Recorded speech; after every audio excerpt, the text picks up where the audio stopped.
water.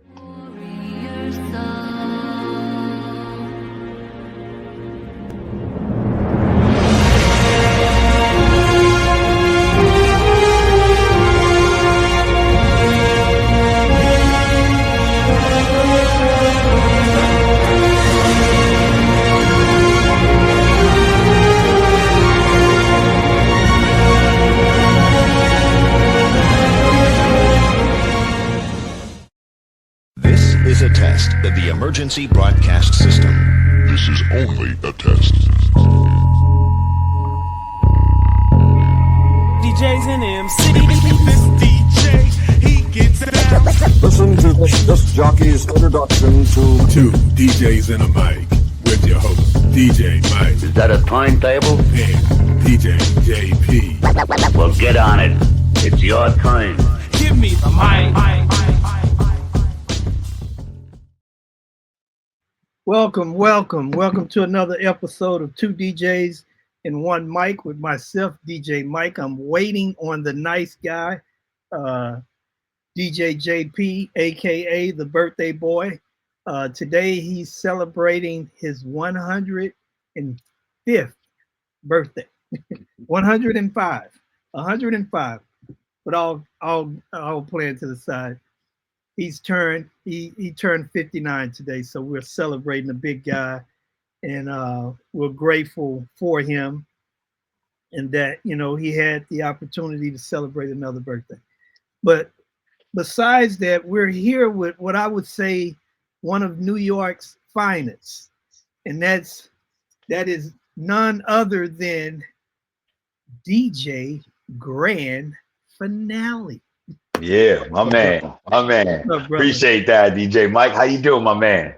I'm doing good, man. It's good to hear your voice again. We were blessed to meet each other, in Jersey at Atlantic City at DJX. Yes, sir. And it was great. We heard the voice. I'm like, whoa. Blessings, man. Appreciate it, man. Thank you so much.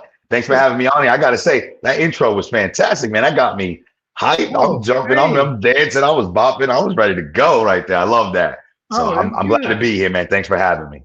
That's good. Well, we got DJ JP standing in saying what's up. So we know he's out celebrating his birthday dinner, and he's gonna chime in with us, in a moment.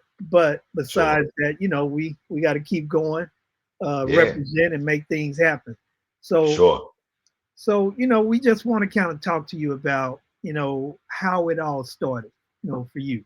What made, well, I'm not going to say, why did DJ choose you? We want to see, why did DJ choose you? No doubt, man. It's about this beautiful craft that grabs. Yeah, it is a blessing that we get to do this thing every day, man. So how I got started in the DJ game and how DJing chose me, as you said, right, it's not like I chose it. It came from a higher calling for sure. So my father was a DJ. That's how it all started. My father was a DJ back in the 80s in Brooklyn, where we're originally from. So he had a little taste of it, and he did it for a few years there, here and there and whatnot.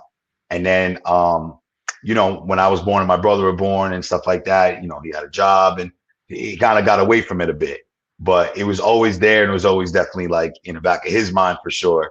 So that when I, became of age, when I turned 15, that's what kind of inspired it. My dad had kind of saw the talent in me, kind of saw the potential in me.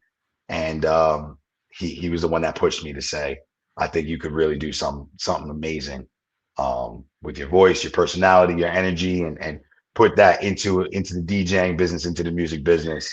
And the rest, as they say, is history. So let me ask you this, having the voice. So when you were a kid, what type of effects did you see that your voice had on people? Well, that's funny. The first way I'm going to answer that is in a negative way. So I used to talk a lot in school, and because I kind of had an instinctive voice at a young age, it was very clear to the teachers who it was in the back that was messing around and talking during the lesson. So that's kind of the first time that I realized at a really young age that my voice was different and that it was unique. It was honestly was getting in trouble in school because they would always know, hey, Torres, pipe down. We can hear you back here. And I'm thinking I'm whispering, but you know what I mean? My voice is carrying. So at a young age, I kind of realized that my voice was unique. And then by the time I got to be a teenager, it kind of was, even, developing even further.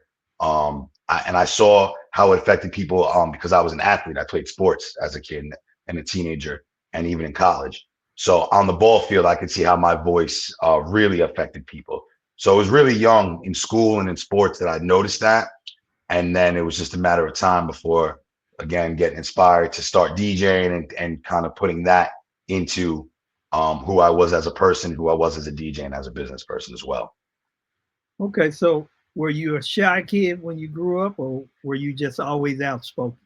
Yes, no, sir. I was never shy a day in my life, I don't think. I was always very outspoken, even before preschool, kindergarten. I know my mom has some funny stories about me just like, all right, I'm good, mom, see you later, and just ready to go make friends and ready to mix it up and get in there. So I kind of was blessed with that part of my personality where, I wasn't nervous or shy in that way. I was always looking to connect with people, honestly, even from a very young age. I enjoyed that. And I kind of always looked forward to that, even as a kid, just going to school, because I got to see my friends, or I got to see people and I got to talk and interact with people that I wouldn't normally see at home. So it was a fun thing for me. I enjoyed going to school. I enjoyed seeing people and talking to people and stuff like that, even at a very young age. That's good. So you said that dad was a DJ. Yes, so sir. How did the influence get to you? Did dad take you on gigs with him? Did you play with the equipment? How did that get you? So a couple of different ways. So going on gigs with my father, no, I never got a chance to do that. I think by the time I was old enough, he kind of put that behind or to the side, and he was focusing on his career and raising us and things like that. So it was a little bit more of like a hobby at that point, I'd say.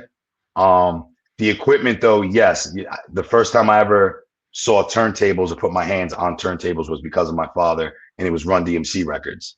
Like that, my dad was a big Run DMC fan. Like I said, in the 80s in Brooklyn, Queens, in that area where he grew up, that was everything. So yes, definitely, again, at a young age, I was able to see turntables and see what that was and know what music equipment was, knew what a cassette was, a CD, things like that, again, at a young age. And then the first time I actually put my hands on records and stuff like that was Run DMC. I think it was Walk This Way. So he was able to influence me that and showing me his music, and like, oh, this was the music that I rocked to, and I used to DJ parties with this stuff, and I grasped it. You know what I mean? Right from the jump, I was like, oh, I like this. I love this. Actually, let's go. So where did the voice come from? Is there anybody else in the family with that voice? Man, the only place I can honestly say it came from is up above, man. It's a gift. We have no idea. I have no idea where it came from. I mean, my father does have a distinctive voice, but it's nowhere, in comparison to mine at this point. I think I just, again, from a really young age, it kind of changed and developed in it. And I just think that I truly think that I have a purpose here. And it was my purpose I was given this voice so I can speak, so I can communicate to people, so I can touch people and impact people in a certain way. I do truly believe that. And so whatever you believe in came from up above. And it's my gift. And I feel it's my pride to give my gift and use it as much as I can to help people. That's beautiful. Thank you. Okay, so who was your biggest influence in the industry outside of your dad? Now, I know your dad had an influence on you. Who you would say was your other biggest influence? I connected with a lot of DJs from that era, I think. So like Run DMC, I mentioned, Jam Master Jay was definitely the first DJ that I looked to. And I was just amazed by. Like, I would watch videos of him doing tricks and routines and stuff like that. Or I'd watch music videos of Run DMC, doing their thing. And I'd see Jam Master Jay in the back, and he's just going in, and the style and the swag. So he was definitely the first. That he was the man, the showman. Yeah, you know what I mean? Yeah, he was You know, one of the greatest of all time, and we Oh miss yeah, him. I never rest got a in peace. chance. Yeah, You know, obviously we never got a chance to cross paths because he passed away at a young age, and by the time I was already doing this was kind of before that. But somebody like that who has impacted me and still impacts me to this day, you know what I mean? Would definitely be Jam Master Jay. And then other DJs from that era, like Kid Capri. DJ Kid Capri is a huge influence on me for two reasons. Number one, because of the voice. He was the first DJ that I really saw like using his voice and his presence to impact people as opposed to just spinning records. There was plenty of DJs that were back from that time that could do it with their hands, but he could do it with his hands and he could do it with his voice. And you know, when he got on the mic, that Kid Capri, like everyone stopped and listened. And I recognized that at a really, really young age.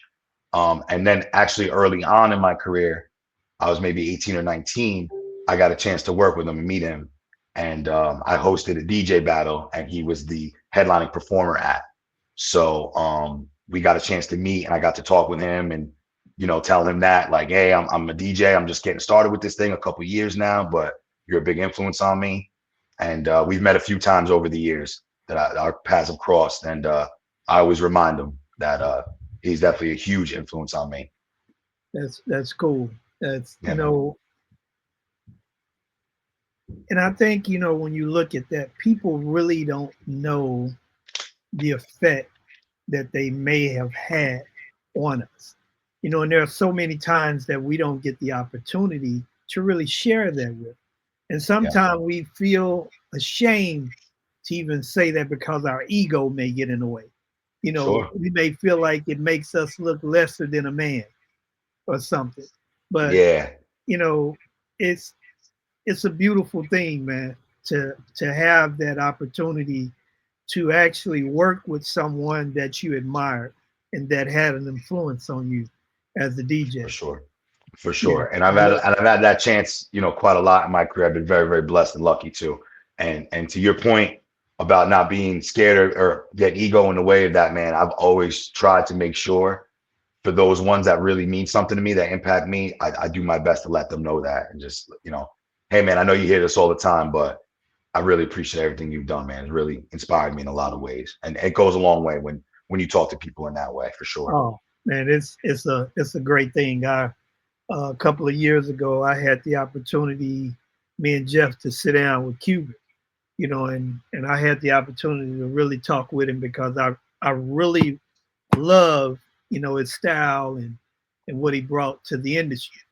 Sure. It meant a whole lot to me. So having that opportunity to interview him and then have conversations outside of that, oh, it was wonderful. It was Yeah. wonderful. Awesome. It was, That's awesome. Cubert's one of the greatest, for oh sure. No doubt. yeah, it was great. How you doing, Cal? How you doing, Keith, out of Canada? Jeff is Yeah. young Jeffrey is in the building somewhere. We'll see him somewhere at No some doubt. point. Yes, but yes, that's cool. So Very cool. what would you say is one of your most memorable gigs? Most memorable gig. It's a great Thus question. far. Thus far, for sure. Couple pop into mind. The first one that popped into my mind, I got a chance to perform at the Apollo Theater in Harlem. Oh, And wow. for anybody who may not know about it or not from this area, New York, or may not know, the Apollo Theater is like a renowned theater that's been around for decades. And some of the greatest of the greats have all performed there. And they had a show back in the day called Showtime at the Apollo, which was very Yeah. famous and very Yeah. popular at a certain time. So yeah, getting a chance to rub the stump, kiss the stump, and getting to Wow. perform on that stage in front of thousands of people, certainly one of the ones that are on the top of the list by far. What a day, what an amazing day that was. What were you nervous in the beginning? No, I wasn't nervous. I've been asked that one before about this night. I don't know. I get excited, man. I don't feel very nervous often. I feel very excited. I feel very blessed when I'm in those kinds of situations. I'm very good at kind of like living and like being in the moment. Okay. So I'll give you an example. So in the green room at the Apollo, right? We get there super early, and you got to do a sound check, and you meet the other artists and some of the other performers, and you meet the band that you're going to be playing with and all that stuff. So you're there all day. It's a whole day process. By the time showtime's at night, 7, 8 o'clock or whatever it is. So throughout that process in the green room, they're showing clips and videos of past legends performing at the Apollo. So you're literally sitting backstage in the green room with other performers and artists, and there's James Brown, and there's Michael Jackson, and there's Steve Harvey and Cedric the Entertainer, and just the best music and comedians and dancers and that you've ever seen and heard of. And they're on that same stage that you're about to walk out to. So I was just sitting there and just like looking around, like over my shoulders to my boys who I'm performing with, just like, man, we are blessed, huh? Isn't this a blessing that we get to do this? So it's just that one for sure sticks out in my mind. Definitely by far one of the most memorable of my life. I like that. And that, man, that is a place to get to play at. That, that's a wonderful feeling. Yeah, it was, man. And for those of us that are old enough to remember, the Apollo, that's huge. Yeah, that's man. huge. I'm grateful that you had that opportunity. And Yeah, then being from thank you. New York, that's one to put on, on your shoulders. Like, Thank you. I got that one. It was, man. It was. It's a proud moment for me and for my career, and for my boys, L Squad, who we performed with. Was definitely a moment that marked all of our careers that day. And it still inspires like songs and performances that we do today. You know what I mean? Like in a lot of ways, it sure was a wonderful experience. So very blessed, very blessed. So I went past the question that I always like to ask, and forgive me for that. So for those that have just joined or somewhere along those lines, we're sitting here with DJ Grand Finale. So the question is, how did you get that name? And the weight that comes with the meaning of that. How did all of that come about? Great question. I appreciate it, Mike. Again, man, you're good at this, brother, man. So Grand Finale, the story of Grand Finale and of DJ Grand Finale. So when I was 15, that's when I first started DJing the company. My father, again, as the story goes, my father inspired me, pushed me, and we went to the music store, bought a bunch of equipment, and that was my first set of DJ equipment. So I knew that I wanted to name my company, even at 15 years old. My first company I ever started was called Grand Finale Productions. And the reason Grand Finale had stuck with me was because up to that point, 15 years old, that was a word or a phrase that meant something big was going to happen to me, right? So like the Grand Finale, I would think of like fireworks, right? Like on the 4th of July, they'd be like, oh, here comes the Grand Finale. And then the fireworks, bah, bah, bah, bah, bah, bah, right? Like that was the most fun and exciting part for me. Same with like a band or an orchestra, or right, you go to see a show. It's like, here's the Grand Finale, and they bring all the people out on stage, and all the performers do the curtsy and the bow. It's like that meant a lot to me. And so I knew when I talked to my dad about it, I said, well, I think Grand Finale Productions sounds like we do epic stuff. You know what I'm saying? Like that's what was the first indicator. So I actually started out as DJ Grand. It was just DJ Grand, not Grand Finale. So I was DJ Grand of Grand Finale Productions. And then there was a moment in time a couple years later where I mentioned I played baseball, I played sports, where I toyed with DJ Grand Slam for a while, for a quick minute. Yeah. DJ Grand Slam. And then I don't know, it just didn't sit quite well. I loved it, and then I decided, instead of going back to DJ Grand, that I would just take on the full moniker of Grand Finale. And it's been like that ever since. And it hasn't let you down, I would assume. No, it has not. Not yet. So I think ultimately I made the right decision for sure. So let me ask you this, follow up to that. Sure. Do you feel like by taking on a name with such a meaning that it puts more responsibility on you? And do you feel pressured by the name? Great question again. Do I feel the responsibility? Yes.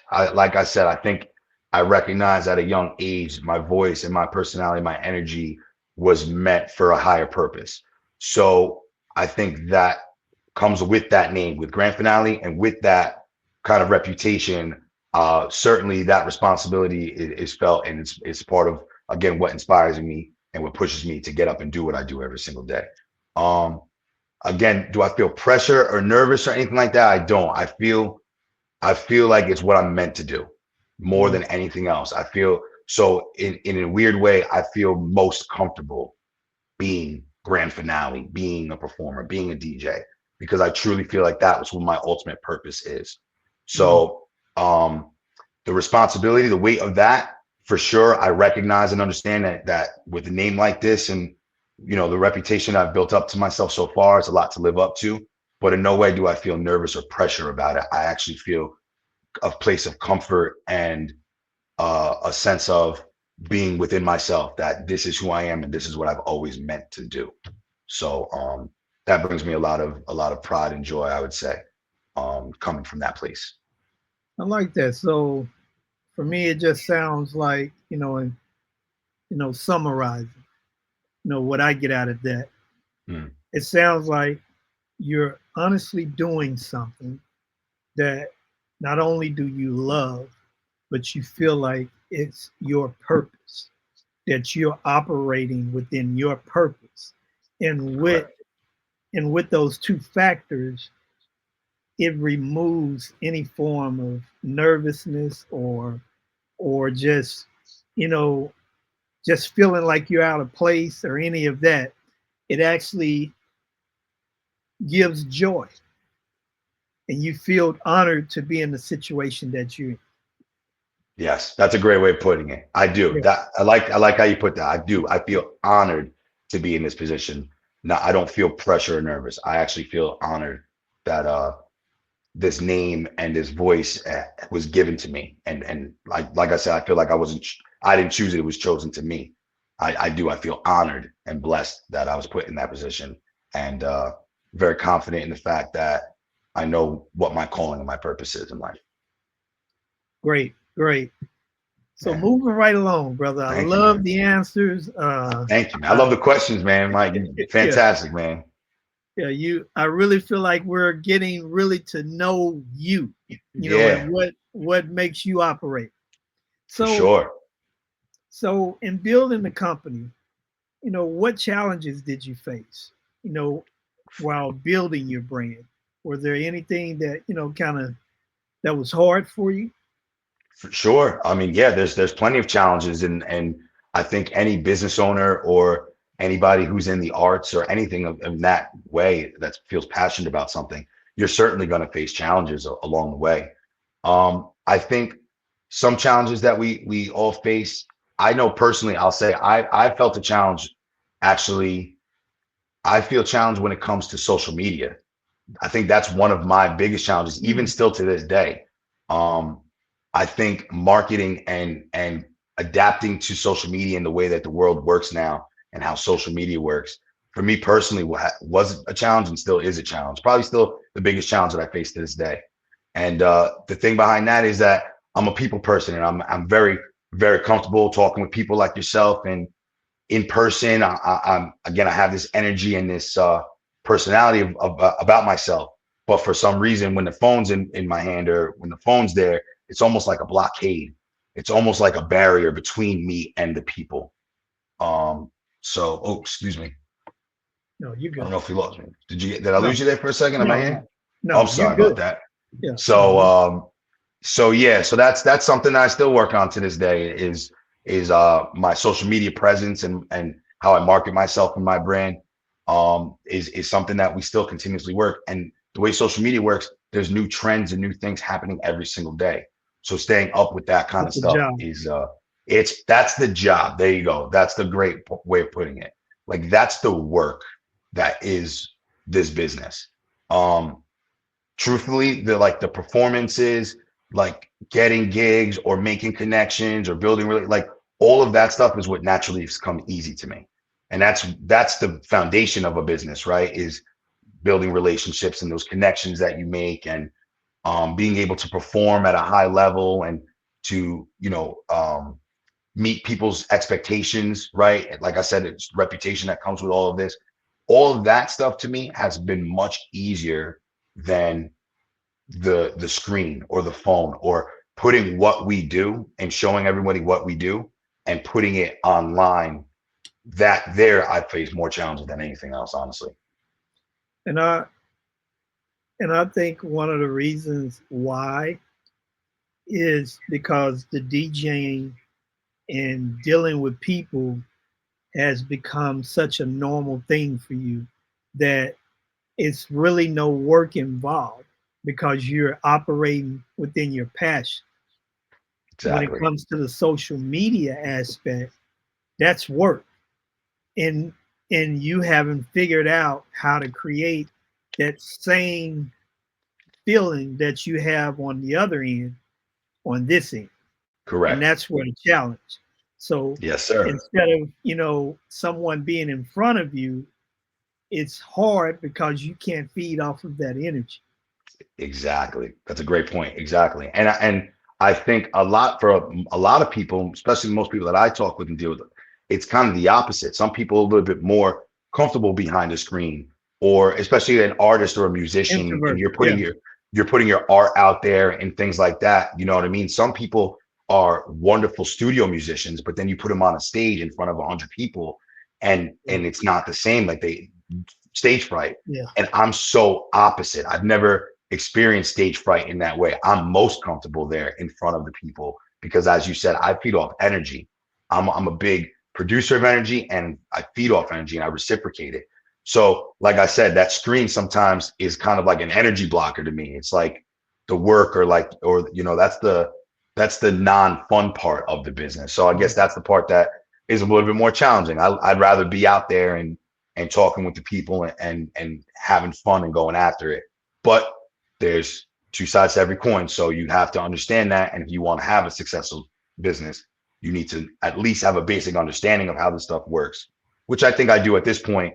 But excelling and taking it to the next level is what I continuously work on. And this is a big part of it. You know what I mean? Doing more podcasts and connecting with people like yourself. And now we're going to take this and turn it into content and put it on Instagram later. Like that's all a part of what I'm learning to do more and more of, and learning how to kind of balance between that stuff and the stuff that I love to do, which is getting out there in front of the people. And I would give you this advice. And I think this is something that a lot of us have to learn. And that's, which hat do I wear? Mm-hmm. I wear a lot. Yeah. And sometimes we wear a lot of hats, and we have to learn how to take off some of those hats and be more trusting in people that specialize in that hat. Right. But we say, you know what? No, I can do it. I'm going to do it. But we end up putting ourselves in such an uncomfortable situation that sometimes we become a liability. Yes. Great point. 100%. And I can honestly say that that's similar to what's happened here. Is there was a point where I almost ignored it. Like I was like, we don't need social media. Word of mouth, blah, blah, blah, blah, blah, blah, blah. And this is going back a ways now. Obviously, there's no question you need it. But 10, 12 years ago, not so much. It was still like kind of newish. It wasn't podcast every day and stuff like that. So it started from that point and then got to a point where I was like, I'm not interested in learning it. Like you guys figure this out. And then it got to a point where that wasn't working. Then it was like, all right, I guess I'm going to have to get my hands on this and figure this out myself. And in doing that, going through that is how I've realized what I've just come to is like, you know what? There's strengths and weaknesses. Everybody has them. And it's okay that this is one of my weaknesses. And where my strengths are is going out there and connecting with the people. I need to find more people that this is their strength to help me with that. And that's a thing that I will say I'm proud of, that I do very well, is I find people and I'm very good at putting people in the good positions to become successful. So I'm able to recognize strengths and weaknesses and say, you know what? You're really good at something that I'm not very good at. We should work together. Maybe I'm very good at something that you're not great at. And how can we achieve greatness together? And so now I have a media team. I have a photographer, a videographer, a graphic designer, different people in a place, in a position, because I'm not making my own flyers and doing my own photos and cutting all my own videos. Like I can't simply don't have enough time to do all that and wear Yeah. all those hats. So that's been kind of a freeing and like relieving thing is like, Oh, yeah. once again, I'm no control freak. I'd rather put the control in your guys' hand and say, hey, this is what I want to do. You guys get creative and have fun with it.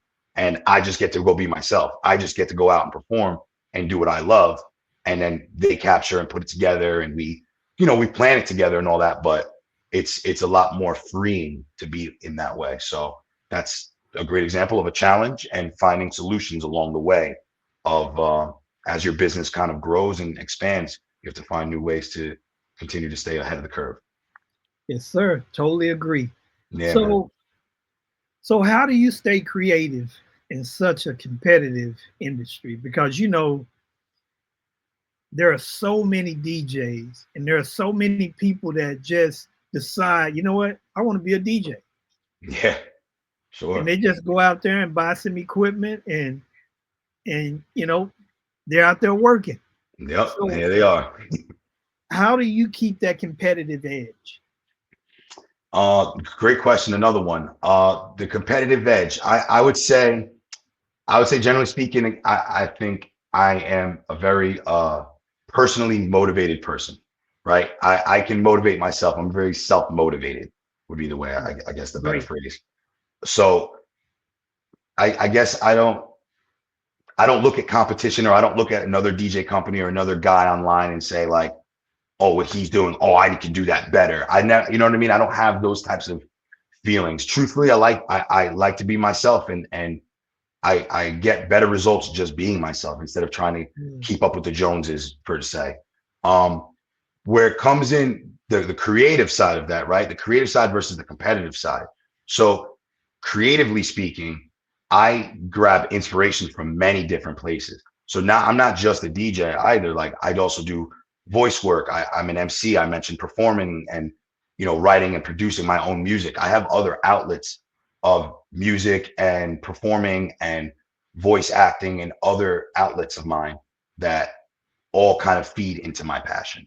So that's definitely how I stay creative because I'm definitely a person where there's let me say it like this, there's plenty of DJs out there that they're wedding DJs and every weekend they're booked with multiple weddings and they make a wonderful living and they love doing weddings and that's fantastic. But if I had to do a wedding every single day and every single weekend, every month, I wouldn't enjoy that.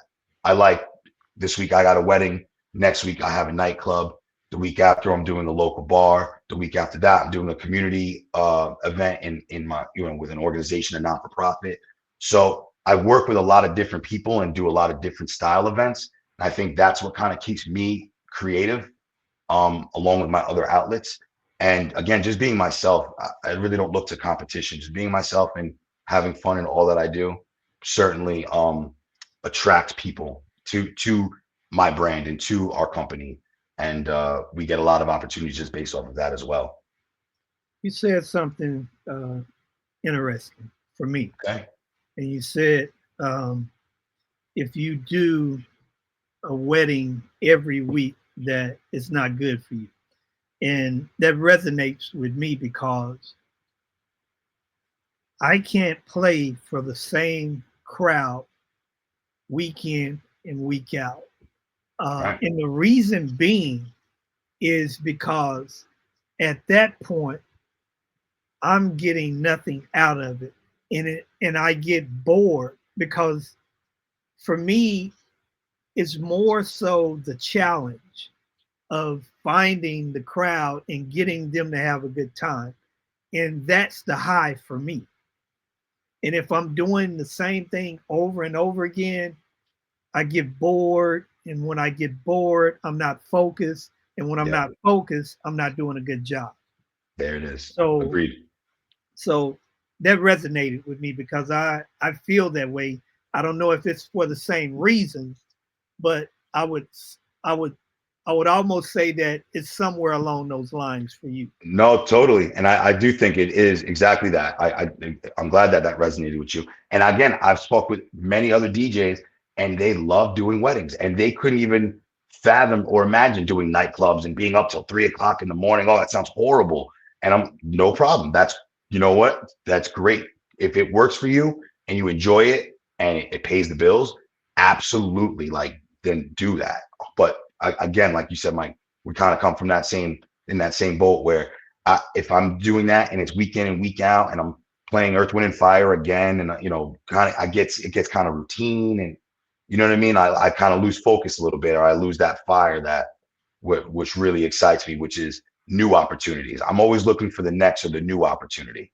And not to say that each bride and groom or each client is a new person or new opportunity to work with, but I like to switch things up. I like to have my monthly calendar to be very well balanced, where I sprinkle in a couple weddings, might even do a couple sweet 16s or quinceañeras or even a mitzvah here and there, just to kind of get something with a younger crowd, something weddings. And then I like my nightclubs, my bars that I mix in. I have my local places, and then I travel to doing places as well.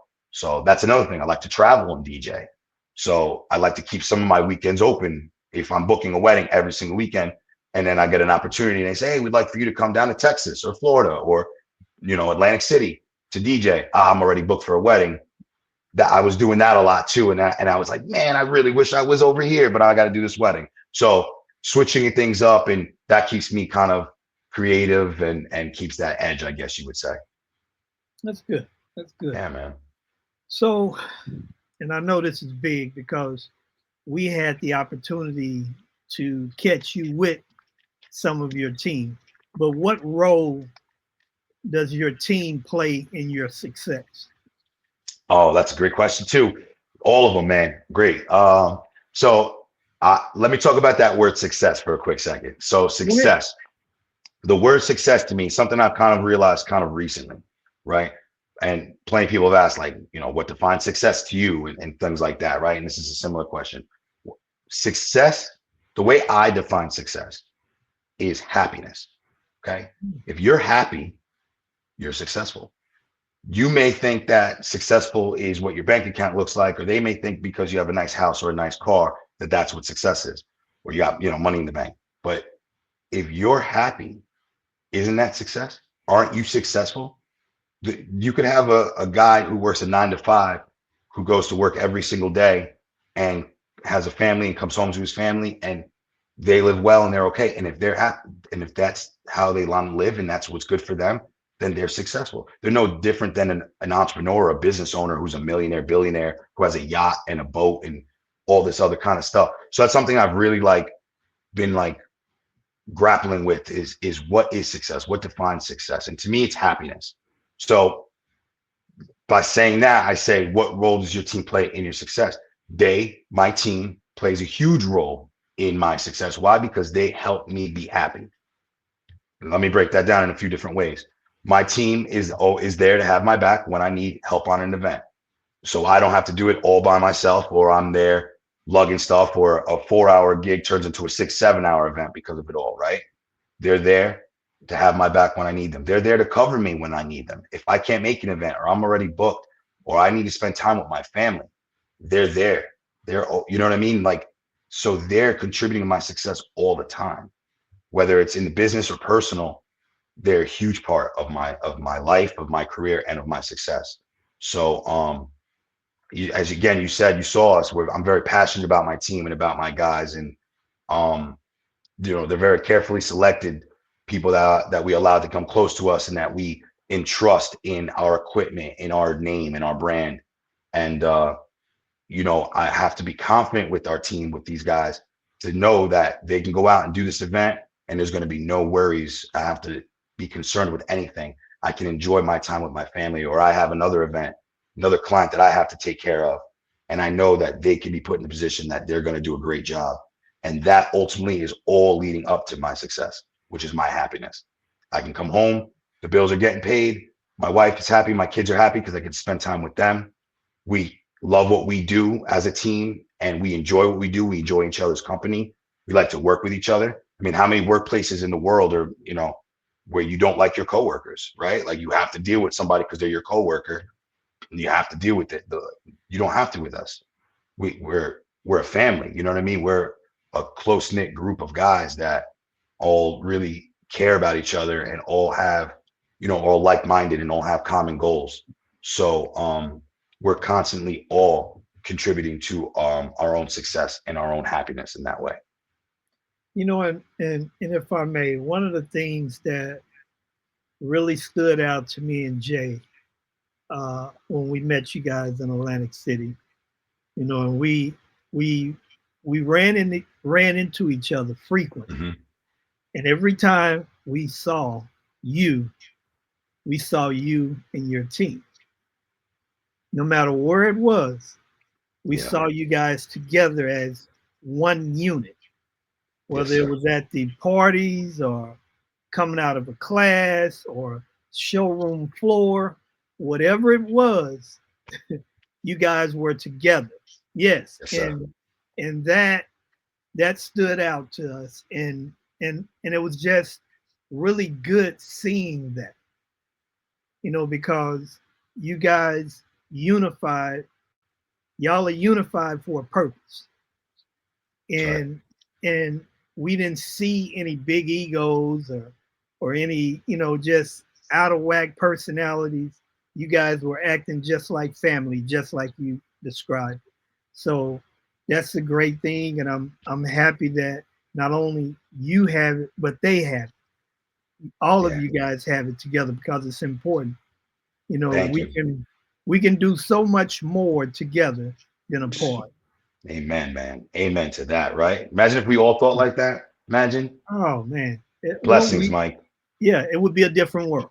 They sure would. They sure Yes, would. yes, And yes. if I can help show that to the next generation of guys, and then I've done my part and I played Oh, my part and I can die a happy man here. hey, man, yeah, you guys are doing it and you're doing your part. And again, hats off to you and your team.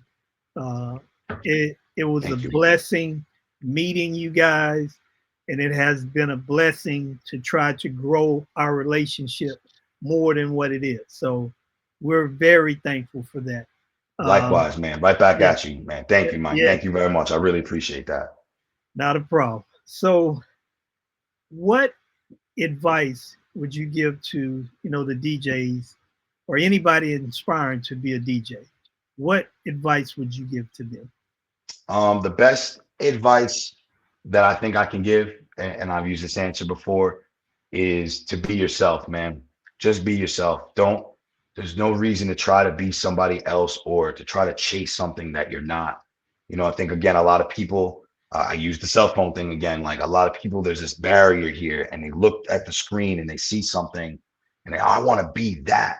And that's not necessarily who you are. And you don't have to try to be that again to find success or to be happy.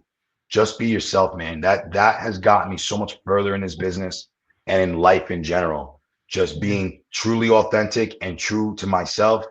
Um, you know, that fact has allowed me to say no in certain situations. There's a very powerful thing about saying the word no sometimes, or a situation that doesn't fit you, or I don't need to change who I am or become something different so I can fit in with that crowd or try to be something else that I'm not. It's just about being yourself, man. Be authentic, be true to yourself, and you will attract that kind of energy for sure. There will be other people that are like that are like you, that will recognize that. And you can, I don't subscribe to the like fake it till you make it type of thing. Like, be true to yourself and watch, you'll get there. You'll make it. Just be true to yourself and continue to be authentic and honest and transparent with who you are and what your message is, and whatever your goals are, whatever your aspirations are, you'll get there. Trust me. And I totally agree. I totally agree with you on that. And you said a mouthful. So being yourself, man, is so important in anything So that you important. do, because I look at it like this. If I have to be something that's not me, how can I say that you can appreciate me or you even like me? Because I'm not being me. Exactly. You know, and in this world, we find it so easy to live for others and we don't live for ourselves. And we Right. are ashamed to just be ourselves and be free, you know, and we have to learn, you know, in order for us to do that, we first have to learn how to love ourselves and even acknowledge ourselves. Some of us are so lost that we wouldn't be able to spot ourselves in a lineup that was this close. Right. Yeah. We wouldn't be able to spot ourselves because we're so lost and we're so comfortable with being anything outside of ourselves. Right. And that's a problem. It's such a problem, man. Yeah. So you have to, and this next question, I see this in a different way, but I'm gonna ask it anyway. How do you manage to balance your personal life and your business career? Okay, another great one, man. So it's definitely something I continuously work on, even right now. I have to mention it. I know you know, Mike, that I recently have my second daughter just a few weeks ago. So thank you very much. I have two, beautiful, healthy little girls here at home that I'm now taking care of, and my wife here. So now as a father of two, that's a totally different answer than it was last year when I was just a father of one. You know what I mean? Yeah. So I'm always learning and changing that. The best way I could say in a word would be communication. Communication is key in everything in my life, but whether it's me communicating with my team or the clients or the business side, or me communicating with my family, my wife, with my parents, or who's babysitting, who's helping out with the kids this weekend. I'm going to be away in Maine for a couple of days. You know what I mean? Like the main word would be communication. That's key in every situation, but especially in this question, balancing business and life, you have to be able to be a good communicator, and you have to be all on the same page. Your personal life, your family and friends, and your business associates, my partner, and my employees and everybody. We all got to be on that same page. So that's number one. Number two, I'd say, would be time management, which is, again, something I'm still working on, but I do think overall I am pretty good at time management. I definitely am the time management guy when it comes to the business and keeping people organized and stuff like that.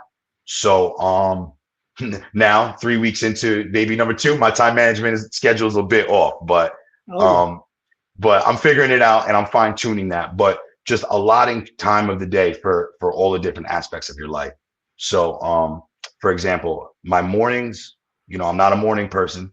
I'm a DJ, I'm a night owl, right? So my mornings, I try not to do anything too intense, like intellectually, or to do like any big business meetings or anything like that. I don't really do that in the mornings. Like I keep my mornings for my family.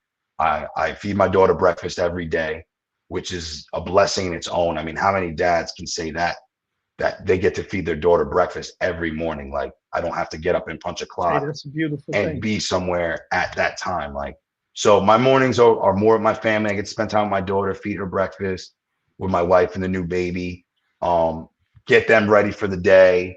And then by the afternoon, then I can kind of lock a little bit more in, and I can dial in on some business calls or some follow-ups that I have to make, whether it's with the bride and groom for an upcoming wedding, or it's the manager of a new restaurant and bar that we're going to be working at. I try to line up those meetings accordingly.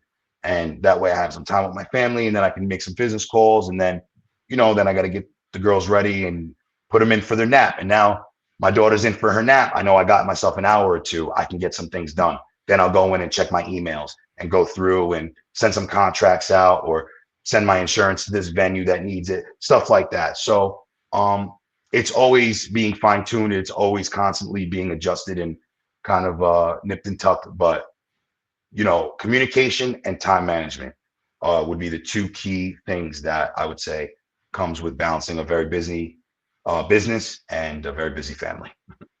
And that's awesome. And I'll say, I love, how you doing, young Jeffrey? Happy birthday. Hello, to you. sir. How y'all doing? What's up? It's the voice. How you doing, brother? My man, happy birthday, my brother, DJ JP and stuff. Yeah. What's up? Yeah. Grand Wonderful, finale man. in the building, baby. Yeah. In the house, man. Blessed to be here. Yeah, we let everybody know Yes. that you turned 105 today, brother. I didn't say nothing. I said 49. Happy 49th birthday. It's okay. Hey, I'm very proud of how old I am. I'm 60 minus 1, so I have no problem telling you how old I am. I'm very God glad that bless. God has blessed me to be here Oh 59 yes, years. yes, and Truly is. we're grateful for you, big Can guy. you drive? Yeah, yeah, we're grateful for you. Um, Yeah. Yeah. the man is in the house. Yeah, Uh, Keith out of That's right. Canada. He got ice on his brain, so it's too cold up there. He can't even think straight right now, but he'll be okay. Yeah, Yeah. but that was I saw the young fella dropping all that knowledge, talking about his team, talking about what he yes, got going on and all the stuff he got going on. I said, look at him yes, doing it, man. Trying my best, man. Appreciate you. yes, Yeah. yes. That's a good thing. So, But go ahead. I didn't mean to interrupt. Where hey, y'all no, at in the you're good. program? You good, baby? Hey, I'm on with Yeah, you guys, man. yeah, you're Where was good. dinner? How was dinner? Where we going? Where's the after party at right now? No, he didn't. Yeah, Oh no, we don't do yeah. No, You gotta call Grand Finale and the party never stops. We'll host your next one. 60th next year, my man. That'll be a big one. Let's go. yeah. You got to have a party next year. Yeah, we got to have a party on the 60th. Yeah, man. Maybe we Yeah. fly out. Maybe we make a little appearance for that one. That'd be big. Oh yeah. For Oh sure. yeah. For sure. So let me ask you this here. So, what's next for you in your team? Great question, man. What's next? I love that question. What's next? And I'm always excited to knock off the next goal and then what's next? I'm that guy, man. We accomplished one thing. Awesome. What's next? So what's next? 2025 is going to be very, very busy. We have a lot of growing and expanding to do. Our team is constantly growing. More and more people want to be involved and want to be a part of what we're doing, and we're welcoming any and all that will want to join this movement. So in this next year, we'll be growing and adding some more people to our team. We have a good core group of guys who you met, and then we have a few guys that are on the outliers of that are also, maybe not a direct part of our team, but definitely assist in our help, and they are a part of our team in that way. So just continually growing and expanding the name, the brand, the reach. We're gonna be doing a lot more traveling this year. I mentioned that to you earlier today. Spent most of last year, my wife being pregnant and us welcoming the new baby at the very end of the year. So this year, the plan is to not be pregnant. That's the plan. We'll see how that goes. And I'd like to get into some more traveling, going to some more shows and stuff like that, expos, and just continuously, again, just kind of pushing the brand and pushing the reach further and further out. I mean, that's always the goal. And there's 100 different ways to do it, and we're going to continually find as many as we can to keep doing it. Go ahead. So I don't know if Mike asked him or not, but did y'all, I know you guys were talking about expanding to down the East Coast and maybe to Florida. Have you started working on that yet? Yes, sir. So a lot of our, in terms of geography, right, location, we were doing a lot of movement really right before the pandemic. 2019 was a huge year for us, and we were bringing it right into 2020. So obviously with the pandemic happening, we kind of had to recalibrate and reconfigure some things. So I feel like just now in the last couple years, 23 and 24, we're back to that. And now I think in 25, we're really ready to take that next step. So but between, a little before the pandemic and the last couple of years, we've done Florida, we do Virginia all the time. I was just there again a little while ago. I did Atlanta last year. That was great. We did Maine last year. So really from Maine to Florida on the map, we've hit Massachusetts, Boston, we've done a few times. So our expansion is now going out west. We want to go to Cali, to Las Vegas. I want to go to Chicago. I mentioned that to you. Tennessee, we did Nashville last year. I want to keep pushing that further. We did New Orleans a few years ago. So we've hit a lot of the down south, and now it's west. It's time to go out west. I'm gonna do Arizona, Seattle, Oregon, hit them all, man. Just party never stops. Keep taking over. Yeah, not only was I impressed with your voice, but I was very impressed with your drive and all you guys hanging out together and, and growing together, wanting to be, becoming a team. and just the way y'all were like, man, I was like, okay, if we could get more young cats to do this and all be working as one and not pulling here and pulling there, or I'm trying to be the top dog. Yeah, I was real. Me and Mike talk about y'all all the time, man. It was so cool to meet y'all and talk to y'all everything. So thank you, man. Thank you, Jay. I really appreciate that, man. And that's yeah, just, again, that's just going back to what we said, Mike, earlier, just about being ourselves, man. This is who we are. We're not trying to put yeah, on a facade or, like you said, egos or anything like that. We just truly love what we do. We have fun. We love the company that we keep, and we're just going to keep doing it, man. That's it. So thank you. I appreciate you guys. I want you to know, man, too, I was impacted by you guys in a great way, man. The way you guys carried yourself. And as you said, Mike, too, we ran into each other multiple times throughout the week and the weekend. And always you guys had smiles on your faces. And you guys, again, looked like you were just genuinely happy to be there, happy to do what we love to do. And then I'm watching you guys interview other people. And I was like, man, I want to be up there. I want to be interviewed by these guys. You know what I'm saying? Like, yo, this is dope. So just know, man, the feeling is mutual, man. You guys inspire us, and we would like to, continue to reciprocate that energy with you guys as well. That's great, and we appreciate it. We got Todd Sickmiller. He's out of Nashville, so he said Nashville with question mark. I guess you want to know what part of Nashville where you guys. So last year I went to Nashville on my bachelor party, as a matter of fact. That got crazy. That got a little bit crazy, but we made some connects out there, and man, there's this spot. I gotta look it up now. I feel like I can't even remember the name of it. It's like a popular brand. It's not like Barstool, but it's kind of like Barstool. It's like I don't remember, something Friday, maybe Almost Friday or something like that, or like The Weekend, something like that. Is we found ourselves in this place, but yeah, again, I'm out there celebrating my bachelor party. Next thing you know, there's a microphone being handed to me. It's like, hands up, we celebrate, come on, like, you know what I mean? It's like, wow. Always ready, man. You gotta always be ready for when that microphone comes over. So, oh yeah.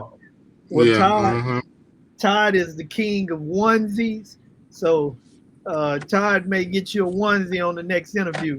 Okay. Yeah. All right, Todd. I see you, Todd. I'll double down on that. Let's go. Yeah. I'll see what you got, man. Do the onesie challenge here. Oh yeah, Todd is on. Yeah. Appreciate you, Todd. Thanks for checking, man. He said he's guessing you was on Broadway. Yeah, we were out down on Broadway a lot for sure. We hopped in we was in a lot of different places. Let's say that, and out in Nashville. It was a lot of fun. Good time. We're gonna leave what no one knows alone. Yeah, that's right. What happens there stage, right? Yeah, we're gonna leave it there. So, yes, indeed. So this is my last question outside of something that Jeff may want to ask. Sure. So how do you think the DJ industry has evolved since you first started? All the good questions this guy's got, Jeff. Did I lose y'all? I got you here. We can hear you, Jeff. We can hear you. I got you here. You hear us? Check 1, 2. Check. Yeah. Oh, he might have lost us. All right, no problem. So, the DJ industry. All right. I'm very proud to say that next month, actually February, I will be celebrating 20 years in this business. Oh, official 20 years. I'm very happy and very proud of that. So as I mentioned, I started this when I was 15. I'm 35 now. So I have some perspective. I have 2 decades in this business and in this industry. So I have seen it change a lot. Firsthand, just like the equipment wise, when I first started in the early 2000s, I started on turntables. Again, that's what my dad had from the 80s, right? So my first DJ lesson ever was on a turntable, right? That alone right there is completely different. We give DJ lessons all the time, and new up and coming trainees and stuff like that. We're not starting on turntables. We're starting on a controller, right? So there's number one right there, just from day one of me DJing to yesterday of me DJing. Totally different, the equipment. I've seen it go from the records to CDs. I was doing the CDJ thing for a while. Then it Serato and the laptops, virtual DJ and all that stuff came about. So, and now that's pretty much the norm, whether it's Tractor or Record Box, Serato, or what have you. So, I would say like the technology, the equipment, and the technology, I would say probably is the biggest thing that stands out to me that has changed along the way. I would say what hasn't changed is that hard work and talent still pays off. I would say that. The young fella's always dropping the heat, man. He drops the heat. I would say I appreciate you, Jay. I appreciate the young fellow comment too, man. I appreciate you, but that's for sure. In 20 years, that has not changed. And I just would like you to expound on that a little bit. So again, I've mentioned this throughout this interview about adapting to so many different things, whether it's technology, whether it's equipment, social media. When I first started, Facebook wasn't a thing. Like there was maybe MySpace was a thing, maybe in the early to mid 2000s, but it wasn't popular, or it certainly wasn't popular for business or for DJs or the arts per se. So all of those things have changed, and all of those things we've had to adapt to, right? And that may be a challenge, and that may be difficult in its own. But if you are willing to put in the work, if you're determined, if you're inspired, and you're talented, and you have a talent, you recognize it, and you're willing to work on your craft and not have an ego or not think, oh, I'm the best, I don't have to. If you're willing to put the work in and continuously do that, then you're still going to be successful. It doesn't matter if you're DJing on turntables or controllers or CDJs or cassette tapes. It does not matter. Ultimately, that's what's going to win out. So through all the different things that have changed in 20 years, like I mentioned, equipment, technology, social media, that is what the everlasting thing is that hard work, that determination. As long as you're willing to put that work in, work on your craft, work on yourself, be honest with yourself. Again, know what your strengths and your weaknesses are, and say, these are what I'm good at. This is what I need to work on. You got to be able to do stuff like that, man. And if you can do that, and you're talented, and you have some type of skill that is deemed valuable to people, then man, you can live the greatest life ever. You know what I'm saying? Like with those tools and with that kind of mentality, with that kind of mindset, you can achieve anything. So that would be the two sides of the coin, once again, of what has changed and evolved, and what will always remain the same. That hard work and talent, man, is going to pay off. Absolutely. I like that. You agree with that, Jay, or what? Hey, man, like I say, you speak the truth, brother. Equipment's gonna change, but the drive and the passion has to always remain the same. That's it, man. Amen. Yeah. It has to be there. I hate to say this in this way, but it's only the truth. There's only so much faking we can do before someone realizes that it's not real. And like I said earlier, man, too, right? I don't really subscribe to that fake it till you make it stuff, man. I'm all about authenticity, man. I'm all about being yourself to the fullest. Like you said, man, you can only fake it for so long before people see through that. You gotta be yourself, work hard, be honest with yourself, and watch what kind of results you get, man. Watch what kind of happiness or success will come your way. And and to add to that, man, it's just so important. We're in a service, industry. We serve people. Yeah. So when it comes to that, we have to learn to be prideful about the work that we put forth. Have some pride in your work. And even if you're in a position or in a situation to where you're not where you want to be, work to get there. That's right. And we all go through it. I remember the first time trying to learn how to mix 2 songs. Man, it was so hard, and I wanted to quit. I wanted to quit so bad because it was hard, and I just couldn't figure it out. And then I'm watching my friend do it, like it was just simple. Right. And it was so frustrating. But if I would have quit, what would have happened? We wouldn't be having this conversation right now. That's for sure. Absolutely. Exactly. Right. Yeah. And that's not always easy to do, man. And listen, plenty of people have had other people tell them to quit, or man, maybe this ain't for you, and maybe it isn't, but maybe it is. And if you know that it is, and if you truly feel that and know that, and own it. Like I said, man, be yourself and really, man, if you really embrace that, again, man, the potential, the opportunity that's in front of you is limitless, man. It's endless. Yeah. So we always go ahead, Jeff. Do you have something else? No, I'm good. Go ahead. Well, we always like to ask this, and sometimes we kind of get lost. But in closing, what is a gem that you're willing to share with us? Something that gets you through, that allows you to be the grand finale. Okay, a gem. Let me drop a gem on you guys. All right, I've been dropping some gems in the last hour here, but I got one more. I got at least one more gem for you guys, right? Okay. The whole thing, the whole mantra, the whole vision, the whole, motto of this, right? The party never stops, right? Yes. Is the whole gist of it is that life is a party. Okay. If you look at life like it's a party, man, like life is supposed to be fun. Sure, it can be hard. Sometimes planning a party is difficult, right? Sometimes there's obstacles in the way. You expecting somebody to come and they can't make it, or the caterer called and something messed up, or right. But life is supposed to be fun, man. Life is a party. Okay. And the party never stops. Long after you and I are gone and off this earth, that party is going to continue on.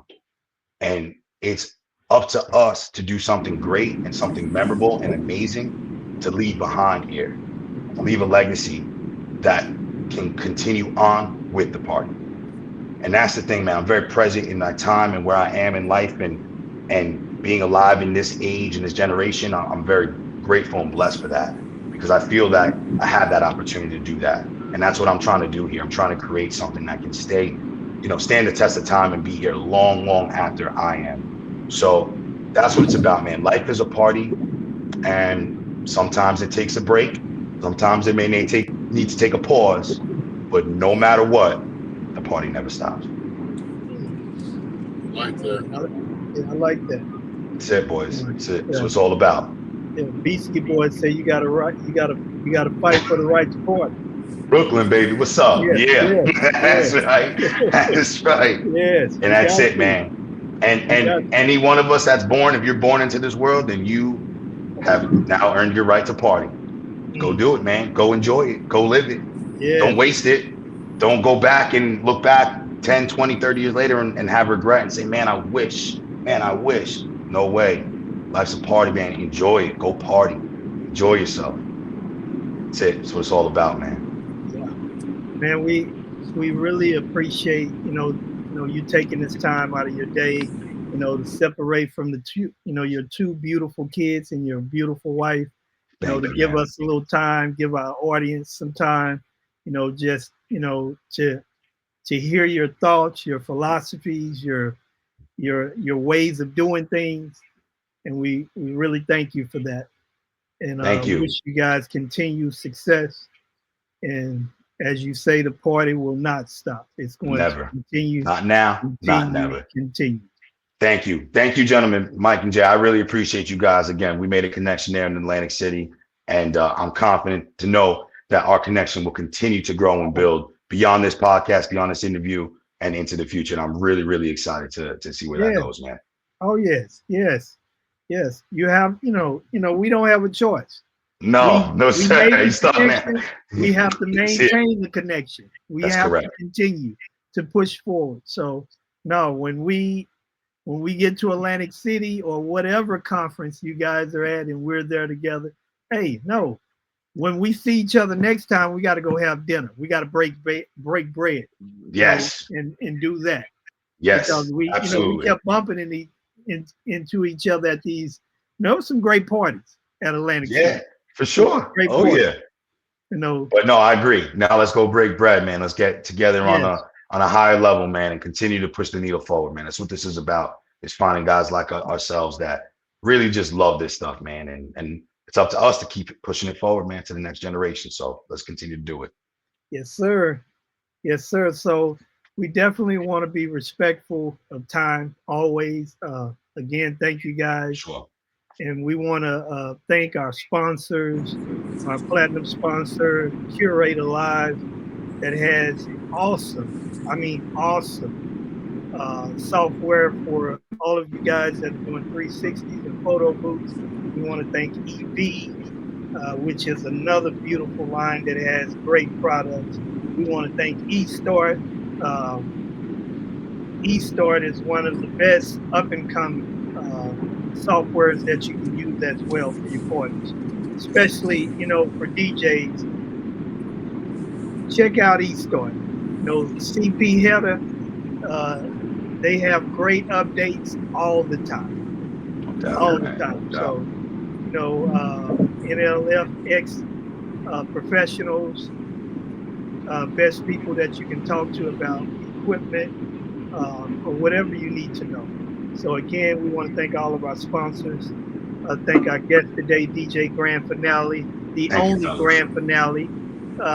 If you see anybody else with that name, let us know so we can strip them of that name. Let's go, my man. I love you guys, man. Appreciate you. Thanks again for having me, man. I really enjoyed this time. I really had a lot of fun talking with you guys. No problem. Man. Until the next time, man, fellas. Yes. Enjoy your day, Jeffrey. Happy birthday, JP. Enjoy it, my brother. Yes. Yeah. Cake on us, Jeffrey. That's right. Yes. Blessings, guys. Thanks again. We'll see you guys next time, all right? All right. All right.